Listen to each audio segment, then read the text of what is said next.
On this Monday night, Canada's worsening wildfires, the hundreds of blazes burning, the complaints and threats from the U.S. president about the smoke, and how Ontario's premier is firing back.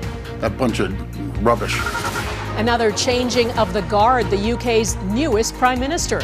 I am acutely conscious that I am the sixth person in the last 10 years. What he's planning and the hurdles he faces.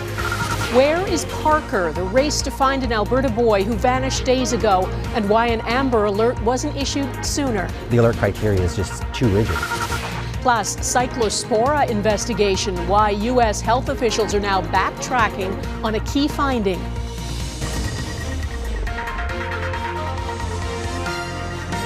Global National with Dawna Friesen. Good evening and thanks for joining us. The White House has launched another escalation of the trade war between the U.S. and Canada. In a surprise move, President Trump signed an order which would impose 50% punitive tariffs on most Canadian goods entering the U.S. It's set to take effect in 30 days. It could just be another negotiating tactic. Trump is claiming it's retaliation for Canada fighting back against previous tariffs he imposed, such as removing U.S. alcohol from store shelves. In a statement late today, Canada's Prime Minister said this is the latest in a series of unilateral U.S. trade actions in direct violation of the Canada-U.S.-Mexico trade agreement. Canada, Mark Carney says, has merely matched those measures, and he says stands ready to engage intensively to address outstanding issues with the U.S. to the mutual benefit of our citizens. Jillian Piper outlines what Trump is threatening. Jillian. Yeah, Dawna, the U.S. president has signed 3 proclamations for new 50% tariffs on hundreds of Canadian goods, which includes everything from wine and hockey sticks to cement. The levy could come into effect as soon as August 19th and is expected to include Canadian imports that were previously exempt under the Canada-U.S.-Mexico Free Trade Agreement, which amounts to about 85% of all bilateral trade. That could be a huge problem for Prime Minister Mark Carney, who has repeatedly emphasized throughout the trade war that Canada has had the best deal with the Americans because of that free trade carve-out. They are threatening many new sectors on top of the ones that they've already been hammering with tariffs, and Canada will have to work pretty hard now to figure out its next steps. Ontario Premier Doug Ford posted on social media that if the tariffs proceed, Canada should respond tariff for tariff, dollar for dollar. The U.S. administration arguing this new tariff is necessary because Canada discriminates against Americans with dairy quotas and provincial bans of U.S. alcohol. Canada has recently made several concessions to the U.S., but this latest escalation is widely being seen as a negotiating tactic for the Americans to get even more. They are trying to force Canada to come back to the table and make a bunch of concessions, and then perhaps we'll have an overall deal here. There is maybe one silver lining. The new duty is not expected to add on to the Section 232 tariffs that have been battering Canada's energy, steel, and aluminum sectors. Dawna? Okay, Jillian, thanks. President Trump just hosted Prime Minister Mark Carney at the World Cup final in New Jersey and said later he told Carney smoke from fires in Ontario is poisoning American air. More than 800 fires are burning now. 196 of them are out of control. Nearly 200 wildfires are burning in Ontario, most of them in the Northwest, and 13 communities have been evacuated, displacing more than 1,800 people. In British Columbia, thousands of lightning strikes have sparked new fires. More than 100 are burning now, a jump of more than 70 in 5 days. The U.S. and Canada have a long-standing agreement to help each other fight wildfires, deploying personnel and equipment. But the U.S. president says he warned Mark Carney to get the fires under control. Other leaders are calling for cooperation. Here again is Jillian Piper. I fit my mom and her belongings in here too. An evacuation alert has forced Carolyn Martins to pack up her BC home as out-of-control wildfires close in. We had ash falling on us today, and that's kind of worried me at that time because that's usually the #1 sign you got to get ready. Nearly 1,000 wildfires are burning across the country, and the situation has only gotten worse in the last few days, especially in Ontario. The fire is expanding from 650,000 hectares up to 735,000 hectares, so it's moving quickly. Smoke is choking some Canadian and American cities, irritating the U.S. president so much that he raised the issue directly with the Prime Minister on Sunday at the World Cup final. I told him, you got to stop these fires from coming in and, poisoning our air. Several U.S. wildfires have caused air quality warnings in southeast BC, according to provincial officials. But that seemingly not a concern for Donald Trump, who is once again threatening Canada with economic consequences. I have a good relationship with Mark Carney, but, we got to stop the fires up there. If we can help them, we'll help them. But maybe they should pay us some damages or something, or we should do some tariffs. I get frustrated just listening that bunch of rubbish.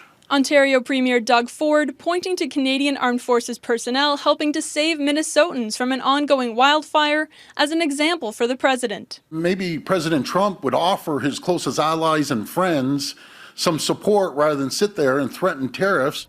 Global News asked the Prime Minister's office repeatedly what wildfire assistance Canada has received from the U.S. so far, but they would not directly answer, only saying in a written statement that the Prime Minister gave Trump an update on the wildfire management to ensure the safety of all Canadians and Americans.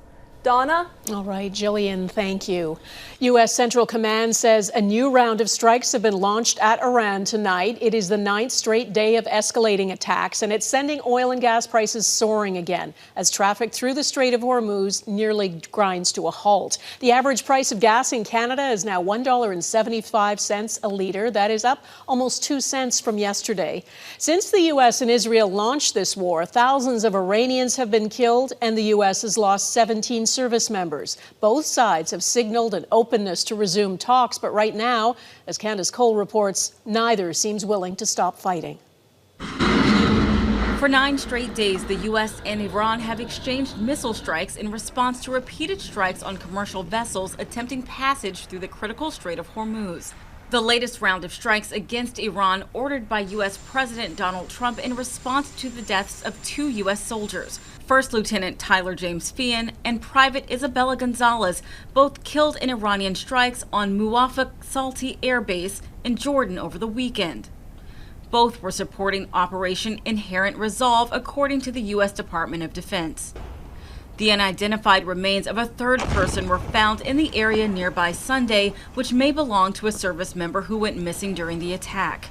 We hit him very hard again tonight, and we did that in honor of the probably 3. It's probably 3 as opposed to 2. Great patriots. The remains of another American service member were found in Iraq following an Iranian drone strike. Iran has repeatedly targeted vessels in the Strait of Hormuz as the U.S. continues its blockade of Iranian ports, leading to a complete dissolution of the Memorandum of Understanding signed by both sides last month.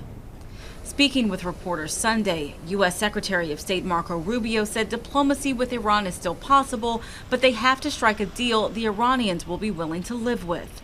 Look, Iran a week ago was supposed to put out a statement saying that the Straits of Hormuz would be open, that they would no longer attack shipping. And instead of doing that, they attacked 3 ships. Their behavior has to change in order for ours to change. In a news conference Monday, Iran's foreign ministry echoed that, saying the diplomatic apparatus remains active while accusing the U.S. of approaching that diplomacy through coercion and intimidation. As the fighting escalates, further compromising energy transit in the Strait of Hormuz, U.S. gas prices are on the rise again, climbing back up to $4 a gallon for the first time since mid-June, according to the American Automobile Association. Dawna? Candace Cole in Washington. Thanks, Candace. Houthi leaders in Yemen who are aligned with Iran have declared a naval blockade against Saudi Arabia. The Houthis say they're blocking shipping between the Red Sea and the Gulf of Aden in response to an attack on Sana'a International Airport last week, which they blame on Saudi Arabia. Yemen sits at the southern gateway to the Red Sea, which has become a critical alternate route for Gulf oil since the disruption of the Strait of Hormuz. The blockade opens a new front against the U.S. in its war on Iran and expands the threat to energy supplies beyond the Gulf. A full closure of that gateway could result in a 7% cut to the global oil supply. The entire world is caught in the fluctuating price of oil this war has caused. Spikes drive inflation, and a drop in the oil price cools it. That's what happened in Canada in June. Stats Canada says inflation slowed to 2.8% last month, down from 3.2% in May. Jacqueline Hansen looks at the impact the war is having on inflation. Filling up cost a little less last month, but ask anyone here, and that is already a distant memory. Well, it was cheaper, I don't know, a week or two ago, which was exciting, and now it's gone back up again. Gasoline prices fell 10% in June after a ceasefire was reached in the Middle East, and the flow of oil that had been disrupted began to move through the Strait of Hormuz. But this month, attacks have intensified again, making that reprieve at the pump short-lived. Gas prices were actively falling until they weren't. So news that inflation has slowed doesn't feel like something to celebrate here. It feels bad, especially when you plan something, looking at the gas prices, and then they go up again when you're not expecting that. It also remains a challenge for Canada's central bank. Inflation is back within its target range of 1% to 3%, but it's still high. This is uncomfortable for the Bank of Canada. Typically, inflation is high when an economy is strong and it overheats. This isn't that. We've got this oil price shock that is driving up inflationary pressures. The central bank doesn't have control over oil prices.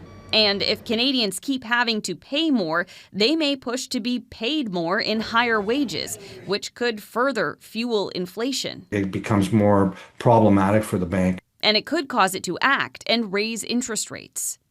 For now, predicting where gas prices go next is next to impossible. Much of what Canadians could expect to pay in the months ahead is very much dictated now by significant decisions that could happen at a very high level between the U.S. and Iran. Out of the hands of Canadians, and for now, out of their pockets, too. Jacqueline Hansen, Global News, Toronto. There is a new man in charge in the UK. Andy Burnham, the former mayor of Manchester, was sworn in today, taking over from Keir Starmer, who resigned after his own Labour Party turned on him. Burnham, who is the 7th UK Prime Minister in a decade, was anointed. There was no leadership contest. There are huge expectations for Burnham, who today promised to do things differently and to restore political stability, as Redmond Shannon reports. I shouldn't have doubted you. Andy Burnham knows the political value of an image, helping at a homeless shelter hours before he becomes British Prime Minister, having won the Labour Party leadership at his 3rd attempt. The man he replaces was far less experienced in elected office. Keir Starmer's ability to communicate seen as one flaw that led to his downfall. As I now pass the baton to Andy Burnham, I wish him every success. He has my full support. These handover scenes now all too familiar for the British electorate. A visit to the palace for a meeting with the King and a Downing Street walk and talk, this time minus the famous lectern used by a conveyor belt of predecessors. I am acutely conscious that I am the 6th person in the last 10 years to walk up this street. Burnham will reportedly allow new oil and gas drilling. He says he wants to end homelessness, to reform social care and to bring some utilities back under government control. We will take power out of here and carry it into every postcode in the land so that they can do more. And in doing more, build a new economy. The former mayor of Greater Manchester is the first British PM in 50 years to have a North of England accent, significant in a country with a gaping economic divide. He will also set up a branch of his Prime Minister's office in the North. I think it's radical. Tracy Brabin is another Northern Labour mayor who feels Burnham must deliver where Starmer didn't. I don't think that the public really got a sense that their lives had changed. Burnham's critics say his policies are untested because he walked into Downing Street unopposed. But those tests and challenges will come quickly. The economic bind he faces is the same one that Starmer struggled with. Dawna? Redmond Shannon in London. Thanks, Redmond. American health officials do a U-turn. Coming up, the false positive lettuce test and where it leaves the investigation into a Cyclospora outbreak.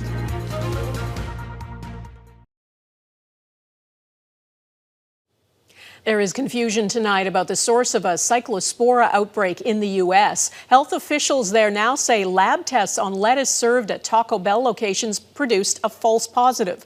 The U.S. Food and Drug Administration had said the lettuce from Taylor Farms was the source of an intestinal parasite that's making thousands of people sick. The FDA has now apologized for the mistake, but says it still is focused on Taylor Farms. Catherine Ward explains. Dawna, this is a significant walkback from the U.S. Food and Drug Administration as they issued an update about the lettuce that was tested from Taylor Farms. In a statement Sunday, the government agency wrote FDA laboratory experts re-reviewed the sample results and have concluded that the finding does not represent true amplification and should be considered a false positive. And that as of July 19th, there are no confirmed positive sample results for product testing for Cyclospora. I was absolutely not expecting them to have a recall on their recall. I haven't seen that happen before in memory. Microbiologist Jennifer Ronholm says testing for Cyclospora can be challenging. It's difficult and it's finicky, and it requires a really high level of technical skill to get one of these tests done. And there's some interpretation at the end of the day too. They take a piece of lettuce and they extract parasite DNA from that piece of lettuce, and then they try to amplify a section of the parasite's DNA. And then if they're able to do that, in a few rounds of PCR, they can call it a positive result. Taylor Farms says they have completed a voluntary recall of iceberg lettuce from central Mexico out of an abundance of caution. In a statement, they say they are committed to working with public health authorities as the ongoing outbreak investigation continues. Regardless, as of July 17th, Taco Bell says they are no longer using lettuce from Taylor Farms. While the exact source of the outbreak remains under investigation, experts want to stress the risk to food grown and produced in Canada remains low. Dawna? Okay, Catherine Ward, thank you. Should an Amber Alert have been issued sooner for a missing 11-year-old boy in Calgary?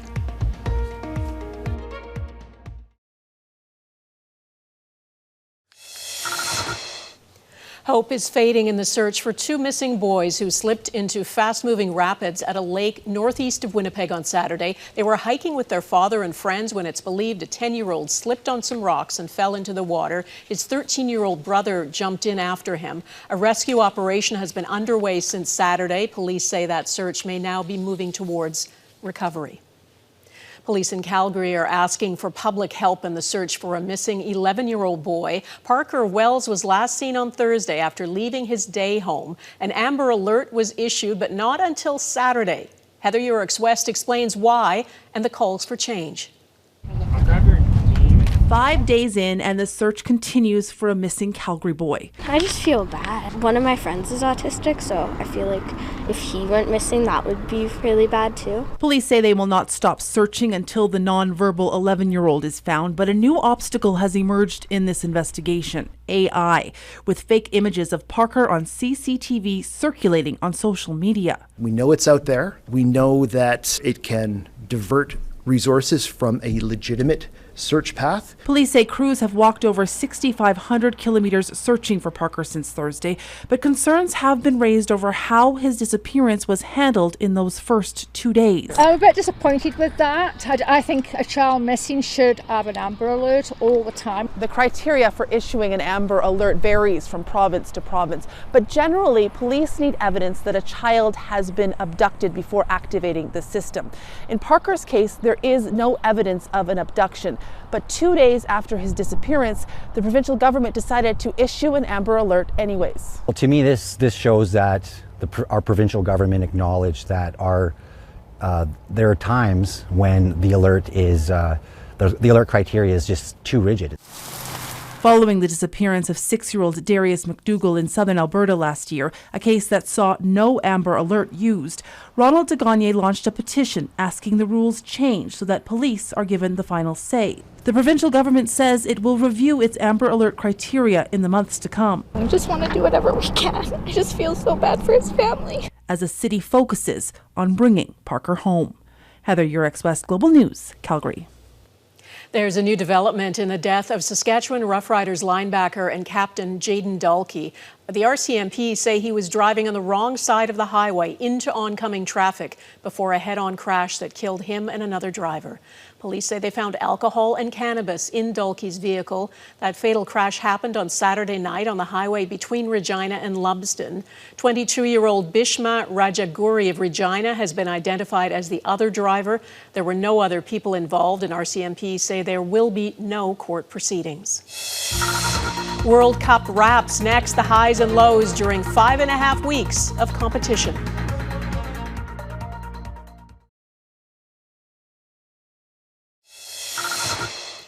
Spain won the World Cup, of course, but it seems President Trump wanted in on the celebration photo. He, alongside FIFA President Gianni Infantino, presented the trophy to the Spanish team after their victory against Argentina on Sunday. But then Trump hung around a bit too long as the players lifted the trophy, leading to Infantino rushing across the podium to try to usher him away.